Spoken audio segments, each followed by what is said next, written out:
Hai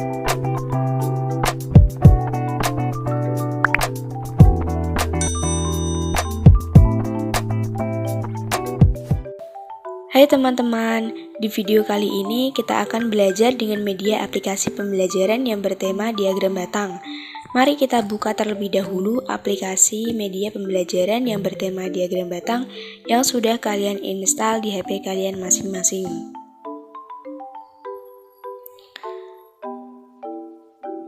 Aplikasi pembelajaran ini bertema diagram batang. Aplikasi pembelajaran ini dibuat dengan aplikasi iSpring dan diubah menjadi HTML melalui aplikasi Web2APK.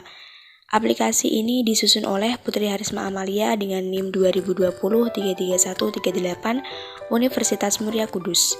Mari langsung saja kita menuju ke menu utama. Dalam menu utama kita akan ditampilkan dengan beberapa opsi menunjang berjalannya aplikasi pembelajaran ini. Menu utama berisi yakni SKKD, kemudian ada tujuan, kemudian ada motivasi, kemudian ada prasyarat, materi, latihan, dan petunjuk. Sebelum kita melanjutkan pembelajaran interaktif ini, terlebih dahulu kita buka opsi petunjuk agar dapat memudahkan kita dalam menjalankan aplikasi media pembelajaran interaktif ini. Dalam menu petunjuk terdapat ikon yang berisi home, yang berarti kembali ke menu utama. Kemudian ada ikon next, yang berarti melanjutkan ke halaman selanjutnya. Kemudian ada ikon back, yang berarti kembali ke halaman sebelumnya. Dan ada ikon silang atau cancel, yang berarti mengakhiri dan keluar program ini. Kemudian kita kembali ke menu utama terlebih dahulu. Kemudian menuju ke menu tujuan. Apa sih tujuan kita membuat media pembelajaran dengan tema diagram batang ini? 1. Setelah berdiskusi, siswa dapat menyebutkan bentuk diagram apa yang akan dipelajari, tujuan dibentuknya diagram tersebut, dan cara membaca diagram tersebut. 2. Setelah diberikan permasalahan, siswa dapat menyajikan data dalam diagram batang. 3. Setelah diberikan beberapa kasus, siswa dapat menyelesaikan masalah kontekstual yang berkaitan dengan diagram batang dengan tepat. Kemudian kembali ke menu utama, menuju ke menu motivasi. Apa motivasi kita? Ini ada pantun. Pergi ke pasar beli mangga, pergi ke toko beli kacang. Mari bersama-sama kita belajar diagram batang. Menuju kembali ke menu utama. Kemudian ada prasyarat.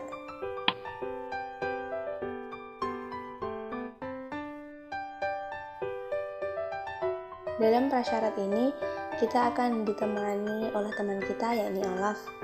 Halo teman-teman, perkenalkan namaku Olaf. Bagaimana kabar kalian hari ini? Baik bukan? Nah, di sini saya akan menemani kalian belajar tentang penyajian data yang berbentuk diagram batang. Kita klik tombol next. Ayo jawab pertanyaan berikut ini. Apa nama jenis diagram di samping? Ya, benar. Diagram di samping adalah diagram batang. Coba kita koreksi. That's right. Hore, kamu pintar.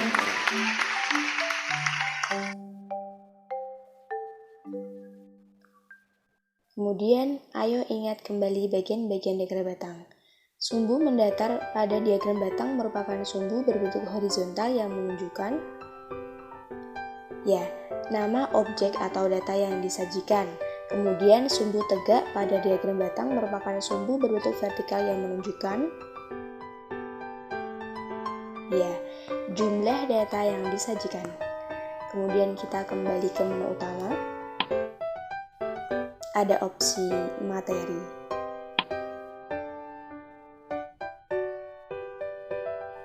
Apakah teman-teman sudah tahu apa itu diagram batang? Kalau belum tahu, mari kita cari tahu bersama-sama.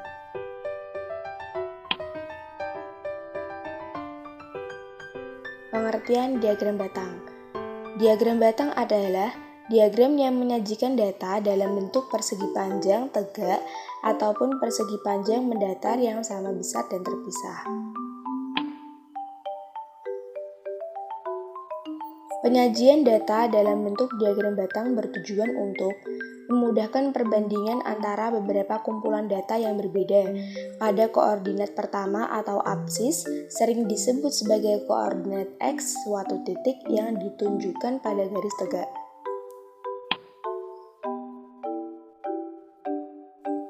Amatilah gambar dan bacaan berikut.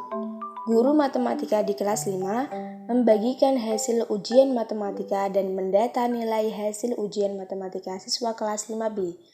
Dari 32 siswa, 2 siswa mendapat nilai 50, 11 siswa mendapat nilai 65, 10 siswa mendapat nilai 70, 6 siswa mendapat nilai 80, dan sisanya mendapat nilai 75. Untuk melihat perbandingan nilai yang diperoleh siswa, kalian dapat membantu dengan menyajikannya dalam bentuk diagram batang.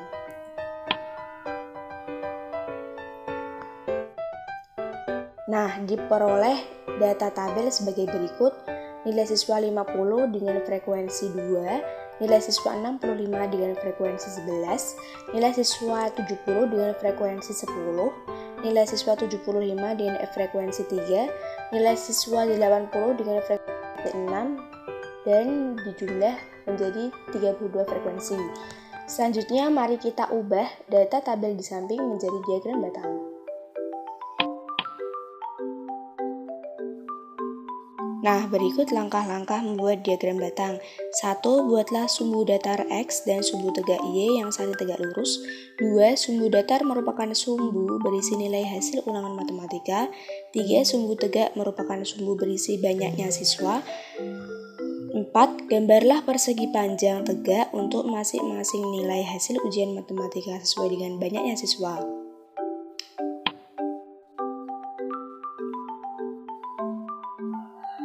Diperoleh data tabel sebagai berikut.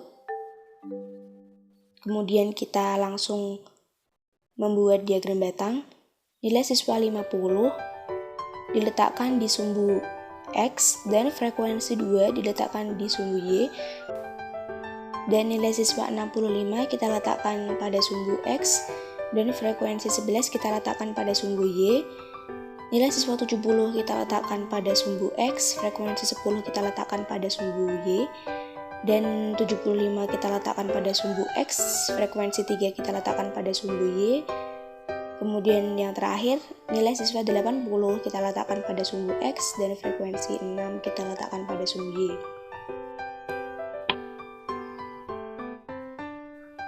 Cara membaca diagram batang. Diagram batang di samping kita baca dengan cara sebanyak 2 siswa mendapatkan nilai 50, sebanyak 11 siswa mendapatkan nilai 60, sebanyak 10 siswa mendapatkan 70, sebanyak 3 siswa mendapatkan nilai 80, dan sebanyak 6 siswa mendapatkan nilai 90.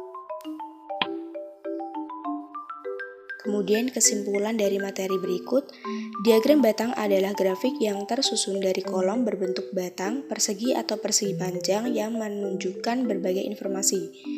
Diagram batang terdiri dari 2 sumbu X atau horizontal dan sumbu Y atau vertikal.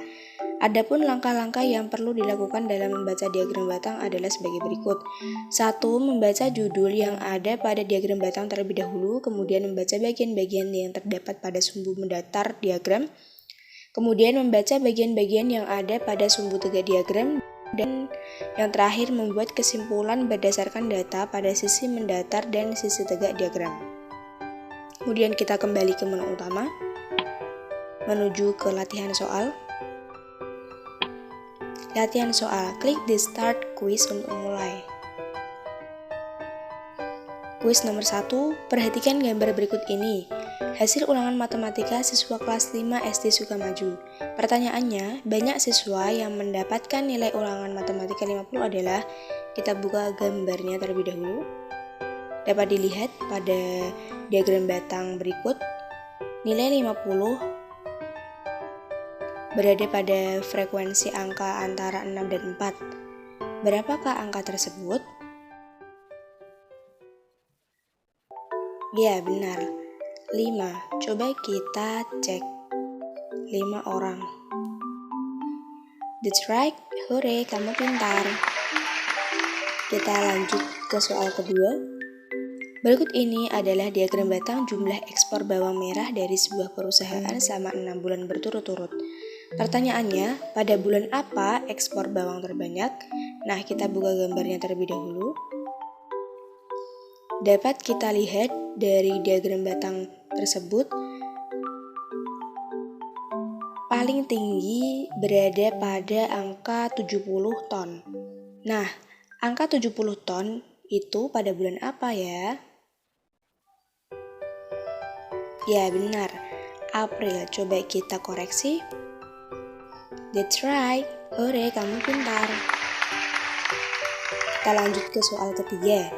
Berikut ini adalah diagram batang jumlah ekspor bawang merah dari sebuah perusahaan selama 6 bulan berturut-turut. Pertanyaannya, pada bulan apa ekspor bawang mengalami penurunan terbanyak? Nah, kita buka gambarnya. Penurunan terbanyak dilihat dari angka 70 kemudian menurun menjadi 30. Berarti mengalami penurunan sebanyak 40 ton. Nah, penurunan sebanyak 40 ton itu terjadi pada bulan apa?